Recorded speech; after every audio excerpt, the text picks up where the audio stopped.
Hi, I'm Cristy Fincher. Welcome to the sewing segment for my turned edge applique tutorial series. In this video, I'm going to demonstrate how to stitch down your applique pieces onto your background that you've previously placed using the technique in the tutorial just before this on placing your applique pieces. In this tutorial, I will demonstrate how to use a zigzag stitch and how to properly sew down each type of piece, how to do the points, go around circles, and where pieces meet, how to manage stitching down those areas. For this portion, the supplies that you will need are monofilament thread. Polyester is very important to have, not rayon, so make sure that the monofilament that you are using is polyester. I prefer sulky. It comes on these large spools and small spools as well. Your bobbin should be wound with either the monofilament or a cotton 50 weight thread that will match your background color. Please make sure if you are using a color cotton thread in your bobbin that it is cotton, no polyester for this please, and that it does match your background. I'm going to be using a bobbin genie in my bobbin.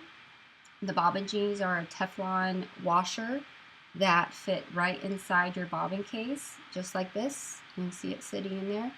And when the bobbin then goes on top of the bobbin washer, because it's 100% Teflon, it prevents backlash and birds nesting, and it also allows for decorative stitching to stitch more consistently, and it looks much nicer. The bobbin genies were actually invented by my mom, Sharon Shamber, and of course you can find them in my store, purpledaisiesllc.com, or my mom's store, sharonshamber.com.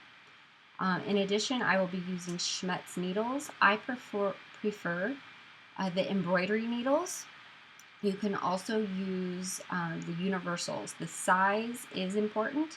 You need the 7511s, which are these here, or the universal 60/8, which I have both available in my store. ELISA at Pile of Fabric, she recommends the 68s. You can use either of them. The benefits that I like from the embroidery are they are heat tempered and ballpoint, so it just prevents from having deflection when you're going back and forth doing your zigzag stitching, and the ballpoint keeps your fibers intact. It doesn't splice your fibers as you go through. The universal 68s are a very fine needle, so you don't get many issues with those as you would experience with a larger gauge needle with the universals. If you do choose to use the universals, please make sure they are the 68s and not a larger gauge needle. You'll also need a pair of scissors, and your machine should be set up for an adjustable zigzag stitch. I'm using my Bernina here, and I'm going to move the camera on over so you can see my stitch setup. I'm using my zigzag stitch, which for me is stitch number 2, and my stitch width is a 1, and my stitch length is also a 1. We are making a very, very small zigzag stitch, so you may want to play around with your length and width before you commit to stitching on your finished block, just to make sure that you have the correct width and length that you are happy with. Your top tension is very important, and it's something I'm sure ELISA is going to touch on in her tutorial and share her experience with you on her blog. The top tension, I have my top tension here lowered to 0.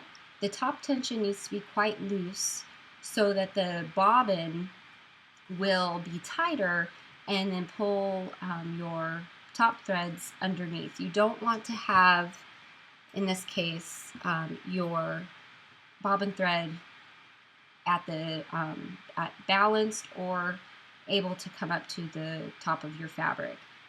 You might also want to play around with your tension, your top tension, just to be sure that it is set appropriately and that you're happy with the results before you commit to stitching down your pieces.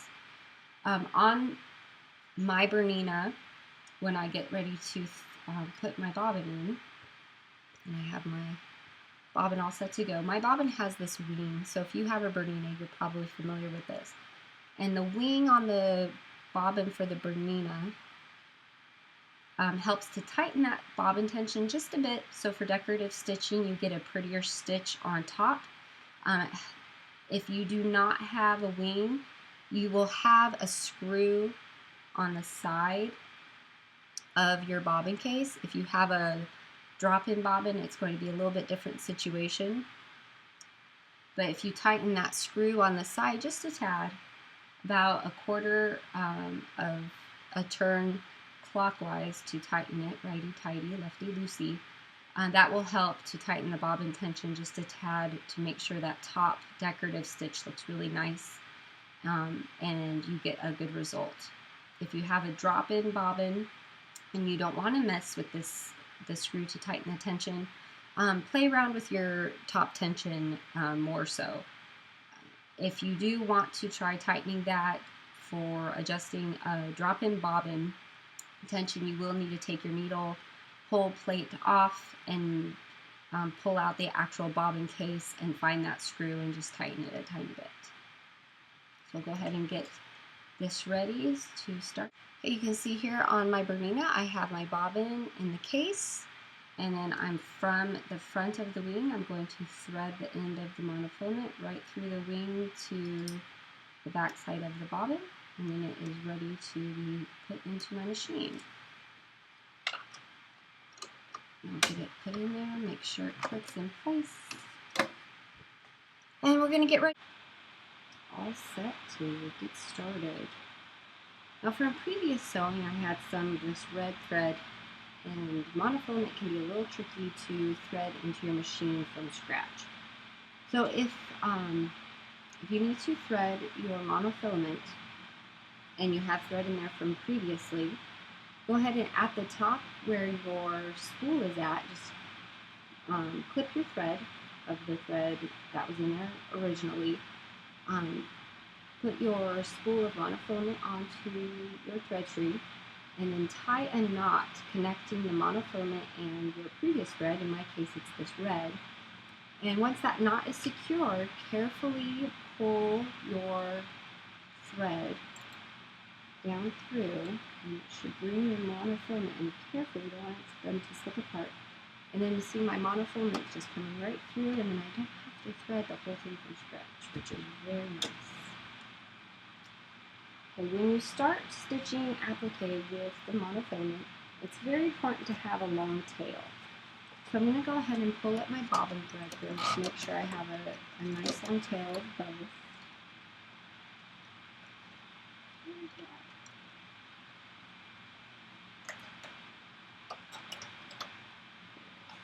Just make sure you pull it up and have a nice long tail,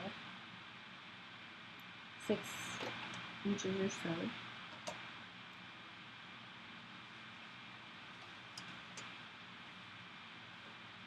And when you start on this one, on the Liberty Bloom, you can really start anywhere you like. I'm going to, I've already stitched a tiny bit on the center circle, but I'm going to go ahead and start where I left off. And make sure your needle is in the down position if you have that adjustability with your machine. And the zigzag stitch that we're going to be doing, it's going to be straddling your applique piece.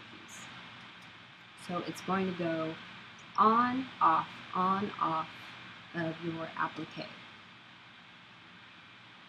So one stitch here, it's on the applique, and the next stitch it's going to go onto the background. That's the basic path that we're going to take with our zigzag stitch. Your whole zigzag stitch should not be completely going back and forth on your applique piece. Part of the magic and the trick behind this technique is doing that straddling method. So we're just going to go ahead and start a stitch here. And it's going to go off and then on again. And for the applique and using monofilament, I don't backstitch. I don't recommend backstitching because it doesn't lock in the monofilament because it's so slick and can have a mind of its own. So instead, I recommend doing a bar tack. A bar tack is done by dropping your feed dogs. So if you can easily drop your feed dogs on your machine, on my Bernina I just have a little button on the side. You can easily drop your feed dogs. That is going to keep your feed dogs from feeding your fabric. So you're basically just going to be going back and forth, kind of like doing a free motion stitch, but we're not moving anything. So go back and forth just a couple of times, 2 or 3 is plenty. And that's going to lock in your stitch. And then raise your feed dogs again to keep on sewing. And as you're moving around the circle, take your time, go nice and slow. We're not in a hurry. The smoother your stitch around your applique pieces, the prettier finished piece will look. The nicer and more consistent your rounded edges will look as well once everything is finished and washed. Remember, 1 stitch on, 1 stitch off.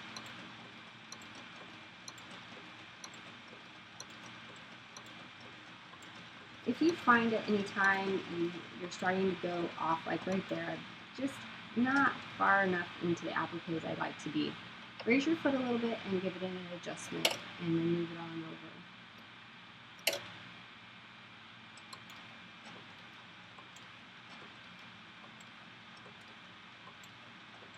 And if you need to do that again, it's best, I'm not sure if I pointed this out before, but it's best to keep the needle in the applique portion just to maintain that control of where that's going to be stitching, and then continue again.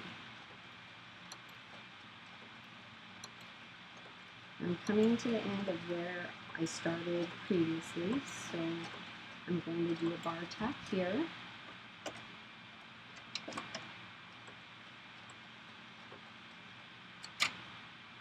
And raise my needle on that. And then now I'm going to show you what to do with those monofilament pieces. So go ahead and pull it away from your foot, and you'll have a tail. If you'd like to jump to the next piece and keep on going, you can. This is just to show you what to do with your applique pieces once you finish stitching them to get rid of your threads. So you'll clip really close as you can, clip your monofilament, and then on the back side, you're going to find that monofilament that's still connected to the bobbin, and you're going to cut it. So you can see it's right here.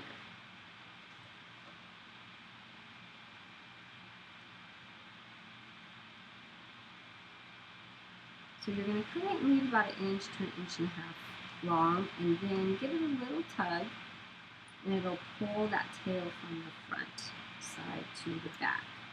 And then all of the tails that are cut long on the back side will just bury into your batting, and they will not allow that top thread to come back up, and then everything will be hidden, and you won't have to worry about them unthreading themselves. Same with that first thread I did, clip it close to your applique piece, go to the back, find that long thread, see it, pull it. So, working hard on the angle on this, so videoing sewing is a little bit tricky. When you go to the pieces here, they are going to be a little challenging around those narrow curves. So when you're going around those, go nice and slow and adjust your foot position as often as you need to. I'm going to start stitching along one of the sides. It'll be a little bit easier to control. So I just moved the camera position a little bit, and hopefully you'll be able to see the stitching and what I'm doing a little bit easier. We're going to go ahead and start on this next piece, and we'll just keep on showing you what to do for each type of area, and we'll just keep on going.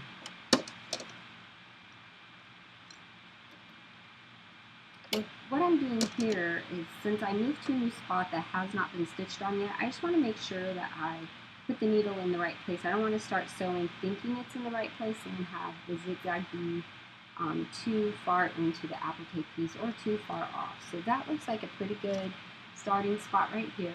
I'm just along the edge so I can straddle it easily. And then I'll just keep on going.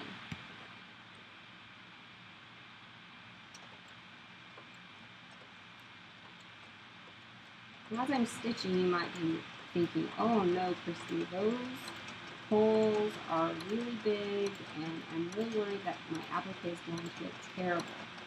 Well, everything kind of comes together when you go to do this washing.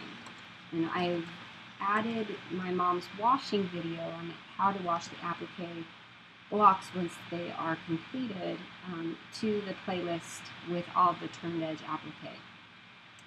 If you are putting all of these blocks together for the skill builder into one quilt, I would recommend waiting to wash everything once you have completed piecing. You don't want to have one washed block and the rest of them have been washed differently.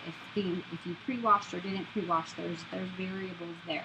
If you have pre-washed all of your fabric ahead of time, there's no harm in washing your applique block afterwards, according to the directions my mom's video will show you. But if nothing has been pre-washed, I would make sure to wash everything once you have put it all together, but do follow the instructions that my mom gives in that video to make sure you get the best results with your applique washing, so that your applique will look as wonderful as possible. So here I'm at the tip of this flower, so I'm going to slightly adjust my foot position and just go around a couple of stitches, and I'm going to make sure I stop in the applique fabric or applique piece before I move to the next stitch.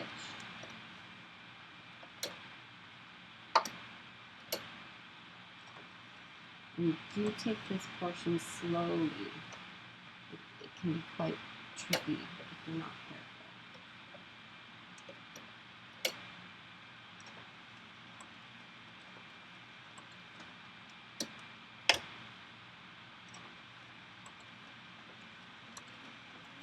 And you just keep on going.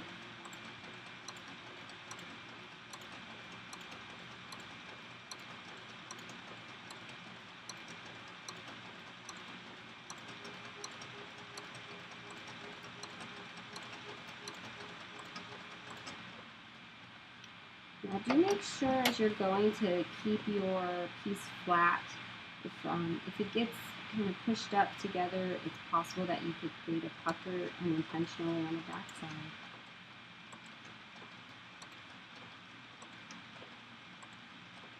And coming around that tip again, make sure I stop in the applique piece. Stitch around. That's pretty narrow. I'm going to make sure I stitch back there. That's better. I'm happy with that.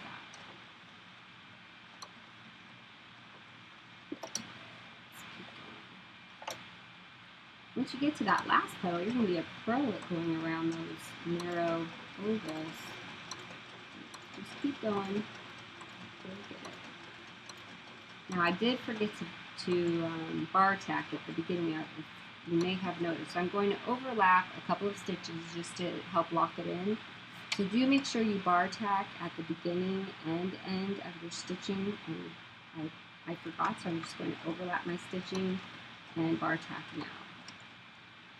And then once I've done that, I'm not going to cut off here because my pieces are so close. I don't want to keep cutting off my threads and then going to the next piece. Cut off my threads, go to the next piece. It's a little bit more efficient and easier to keep track of all of your tails of your thread if you go ahead and just jump from piece to piece. So I'll bring my needle up and then I will go ahead and jump to the next piece.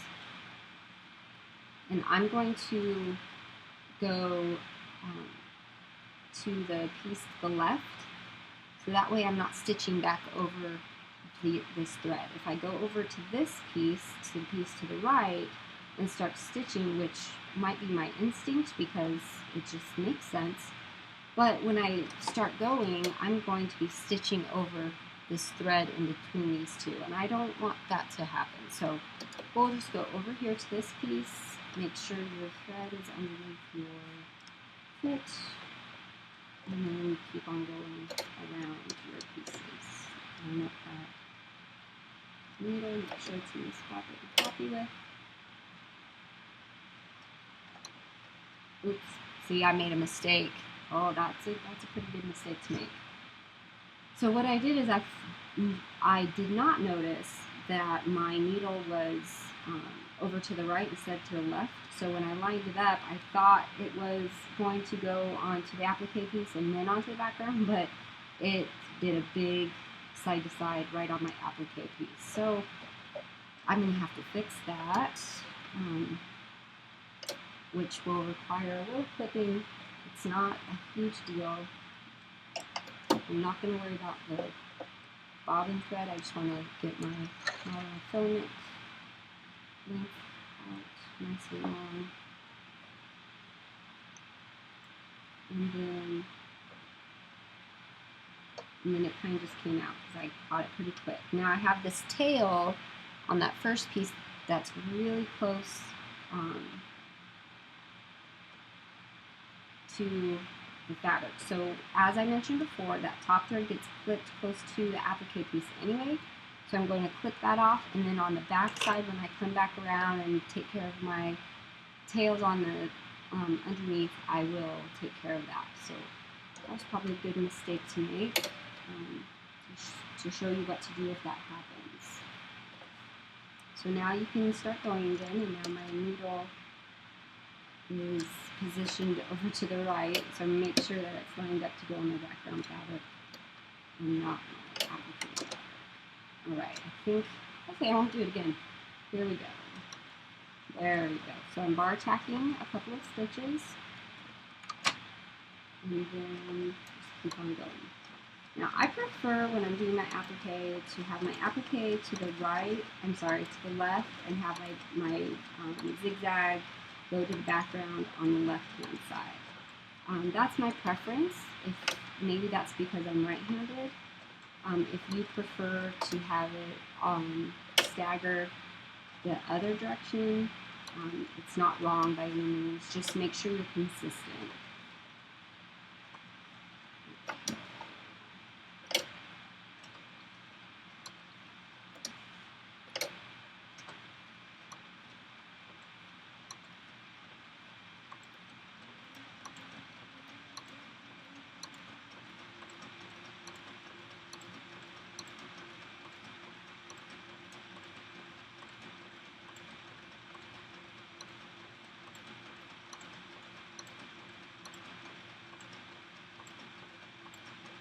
I'm just going around, come down to that bottom piece again.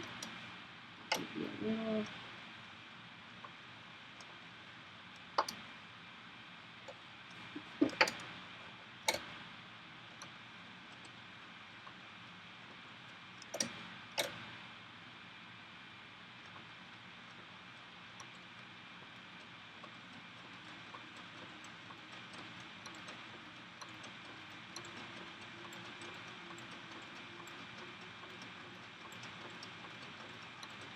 Back into the image, I'm going to drop my feed dogs into a bar tack and lift up my needle and go to the left and jump over to my next piece.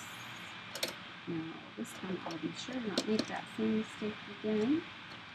Just be aware of whether your needle is on the right or left of its next zigzag, and then go ahead and get started on the next one. For this particular block, this is how you will continue to stitch it all the way around until all of your pieces are stitched down. And if you have jumped from piece to piece, you can go ahead and after they're all stitched, flip those top threads right next to the applique. Oops. That's what happens when I talk and stitch.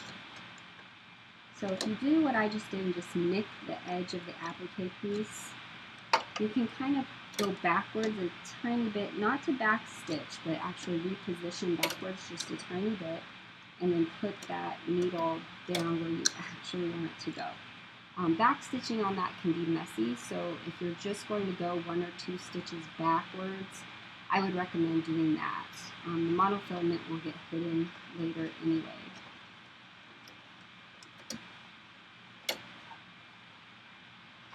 And then just keep on going.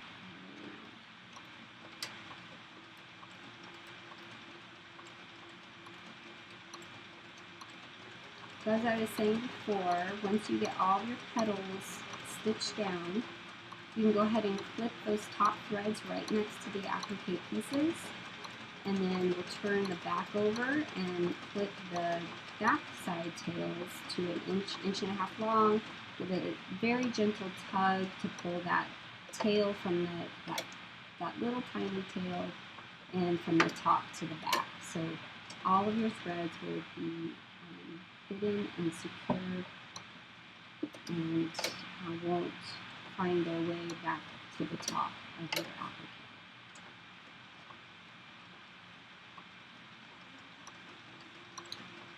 Now, if you've seen any of my mom's quilts, she does applique like no other.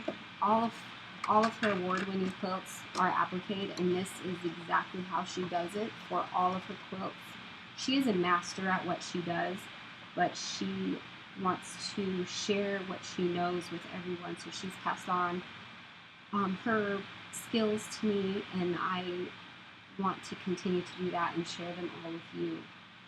So I just am wanting you to know that this technique is not just simple, but it creates beautiful, beautiful results with your applique.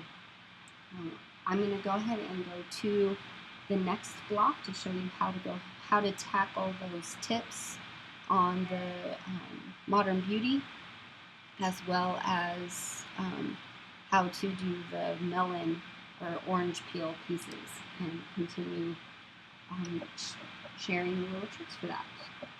So I'm going to go ahead and stop here. I did the final bar tack. I'm going to lift up my foot, pull out my thread, and clip it right next to that applique piece. And on the back side,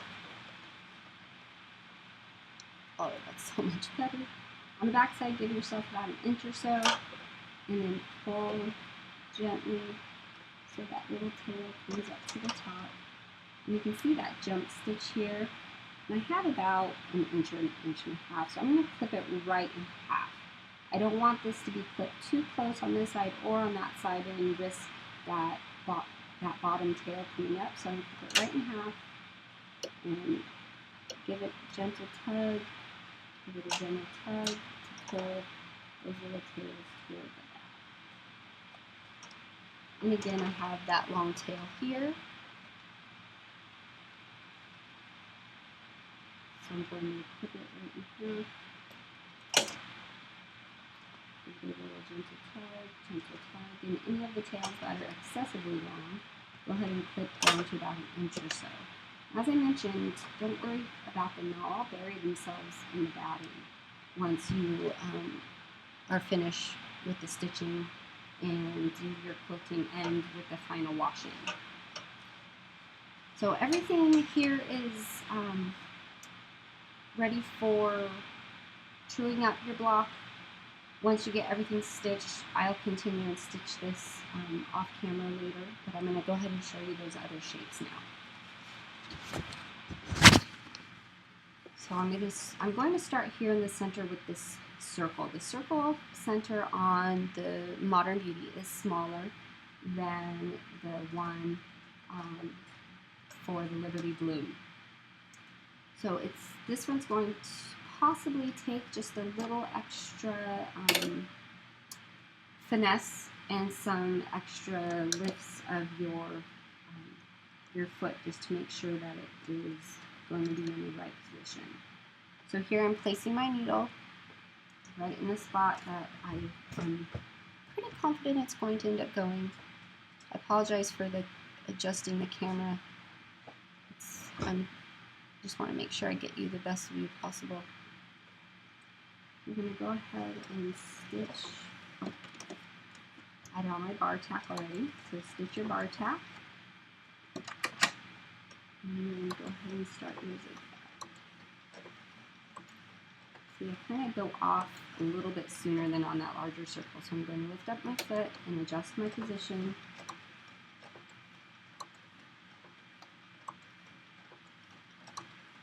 And then adjust my position.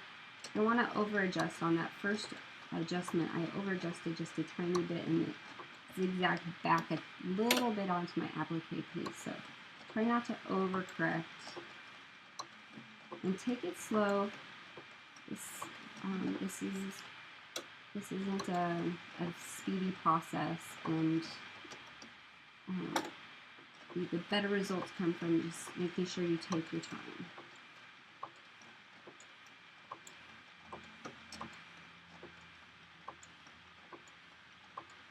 And that way you can maintain better control of what you are working with.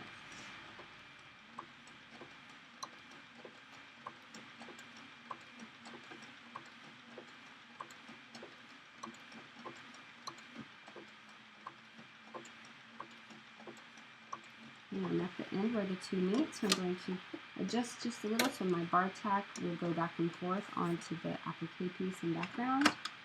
Do my little bar tack. Okay, it actually went on the applique piece a little too much, but that will be okay. And I'm not going to cut on this one. I'm going to go ahead and jump to my next piece because they are quite close. And these pieces have points, so I'm going to show you what to do with those. And these pieces are so close together that you really can continually zigzag around them.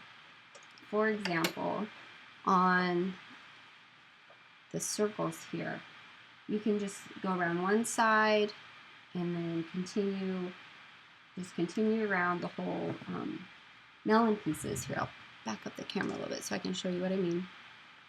So here on the piece, I may start here and then come around, and then you can weave around if you'd like, or you can go around the whole outside circle and then do the inside circle, or the inside diamond, and then jump to the next one and continue around that way. That would be a great strategy for stitching down these pieces. So I'll go ahead and show you what I do with those points.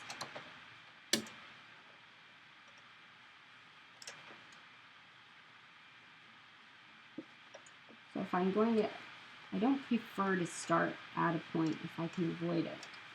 So I'm going to treat the outside of this like a circle, like the circle I just stitched, and start, just jump over and start just on the little edge there.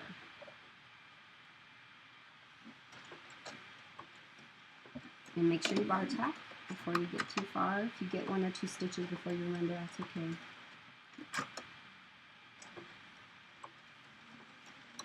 And just keep going around.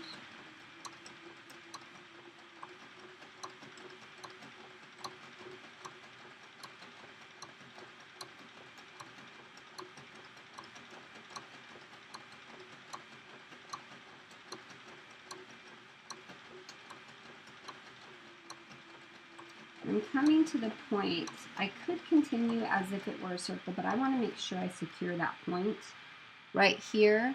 So right at that tip, I'm going to bar tack. Just one or two stitches, and then continue around to the next applique piece. And again, I'm right at that tip. So I'm going to go ahead and give it a bar tack just to secure it in place. And then continue going around.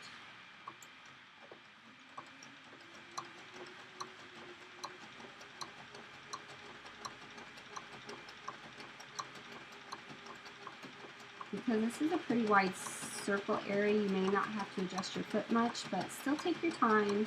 If you do need to, pause and adjust your foot for the best positioning. So again, I'm coming to the tip of that little melon wedge, and I'm not really happy with how close that is to the tip, so I'm just going to lift up my needle and just move it a tiny, tiny bit so that I get a better position for the bar tab. Yeah, that's much better. Okay, and then just continue stitching. And, oh, that's a good spot for the bar tack, so I'll go ahead and do that there. And continue around.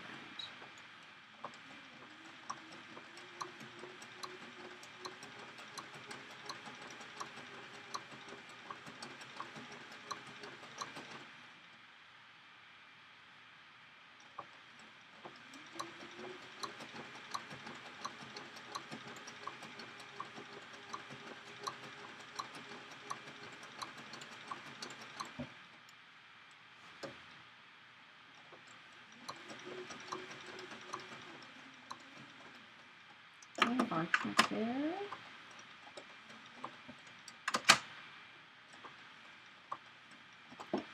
And I'm going to bar tack there again.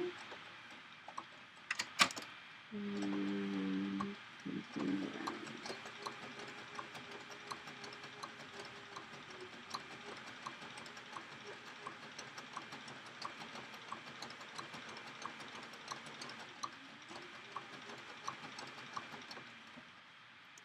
And position a little.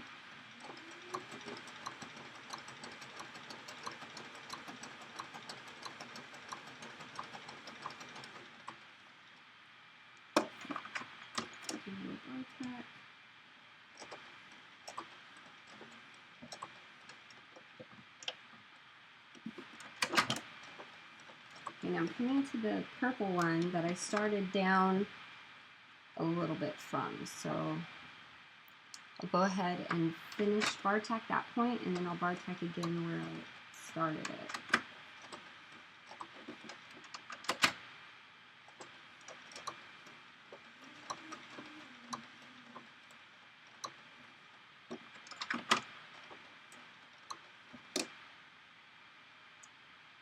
Okay, now we'll go ahead and I'm going to show you how to do that inside portion and then that little flower petal.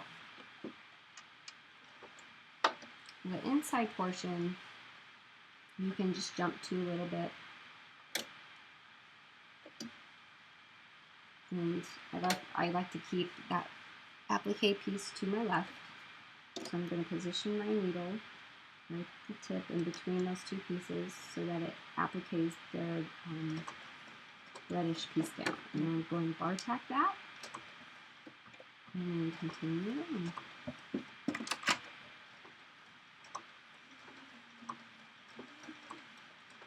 Now my needle just nicked the edge of my fabric there, and I don't prefer it, but it's okay. Once everything is washed, it will be completely hidden and you won't even notice. Happens to the best of us. Just keep going around.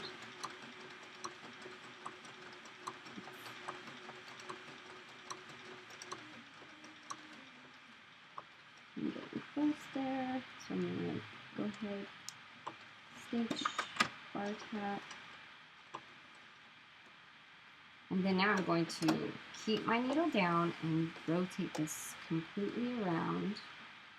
My needle may not be in exactly the right spot, so I'm going to lift it up so it will be, and then lower it down right in between the two pieces. And then give it a bar tack for on the next piece, and then start stitching around.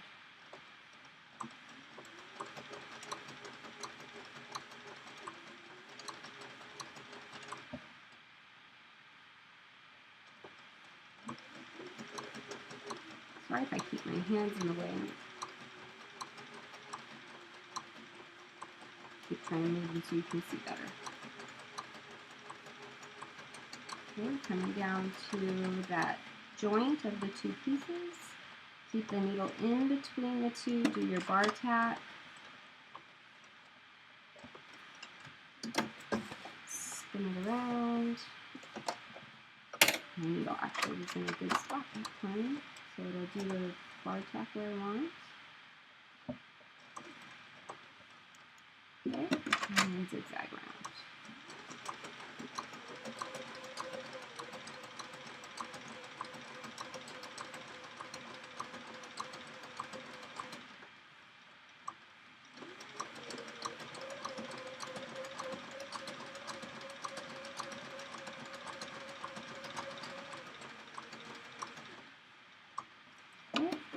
Put it in there, bar tack.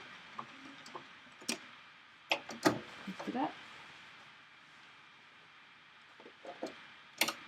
Bar tack again. It's going to become a good friend after a little while. You'll be happy that you did it because the results you get and those tails not getting untied is worth it. If you can't drop your feed dogs easily, if you drop your stitch length down to 0 just for a couple stitches, you'll get the same effect as a bar tack. Okay, now we're down here where we started, so give it a bar tack. And I'm going to go ahead and jump to this flower petal up here.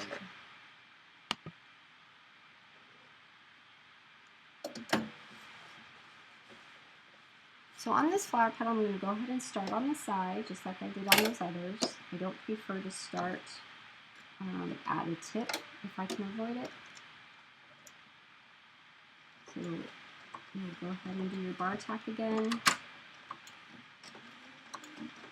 And we'll continue around. Now when you get to this point up here, because it's such a sharp point, do your very best to stop in the tip like that if you can. And then you're going to give it a bar tack. Now these tips can be tricky, so we don't want them to turn into little nubs if we can avoid it. And then I'm going to go ahead and try to get one more stitch closer to the tip, and if you feel like you can't, see when I move it forward, so we go backwards too much, I'm going to do a little manual movement. It's tedious, but I prefer the results I get when I do that. And move it to the side. Do a little zigzag there. It's one of the rare times I'll prefer it to go into my background so I can get it right back onto the point. I want it to be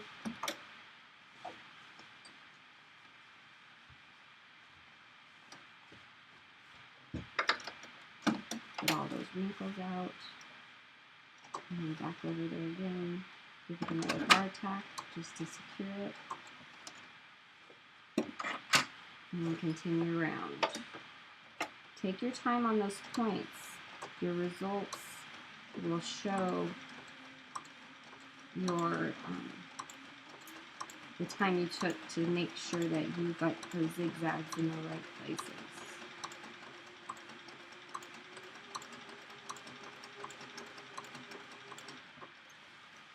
And just like the other pieces, we'll just go around the curved edge of the applique. Adjust your foot as necessary. If you feel like you're getting a little gathering, you can just kind of hold your pieces apart. Adjust your foot when you need to.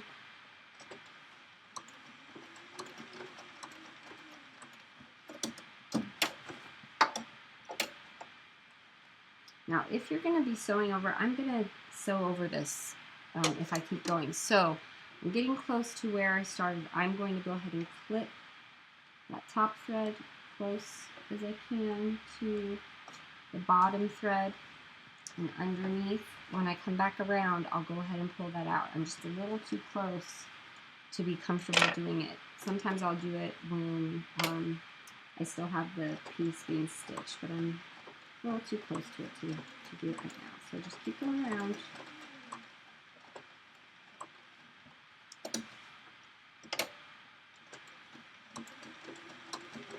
And then when you come to where they meet, do your bar tack.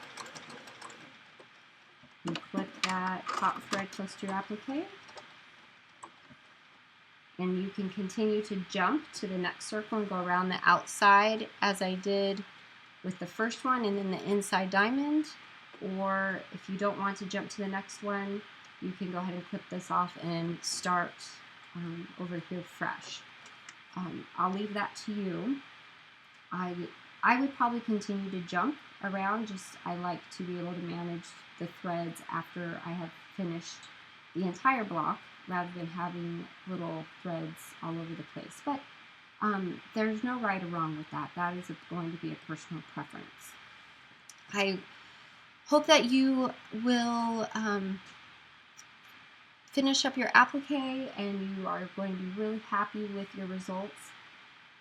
Please watch the videos that I've added to the playlist about washing your blocks. I also added one for how to true up your block after it has been completely appliqued, because as you probably remember in the previous instructions, the background fabric was cut larger than your finished applique block would be, and that is just to accommodate any draw that would occur during the sewing process.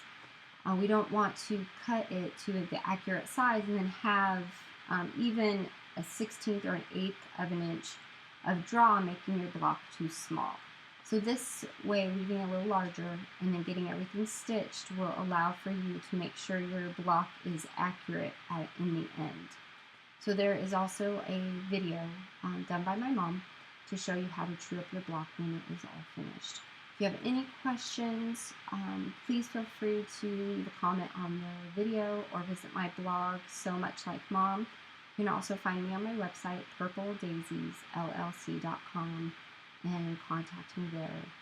It's been my pleasure to bring this technique to you, and I really hope that it helps you find a place for applique in your quilting and hopefully a love for it. I adore applique despite its tediousness. I love the results I can get, the creativity I can have with it, and how it can really enhance any type of quilting or any type of quilt design that you might find or come up with, and that this applique technique can be used with any applique designs. You don't have to use designs specifically created for this technique. Any applique designs like these two that ELISA came up with can work with this technique. Thank you so much for joining me, and I really hope to see some of your applique results over at Pile of Fabric. Thanks. Bye-bye.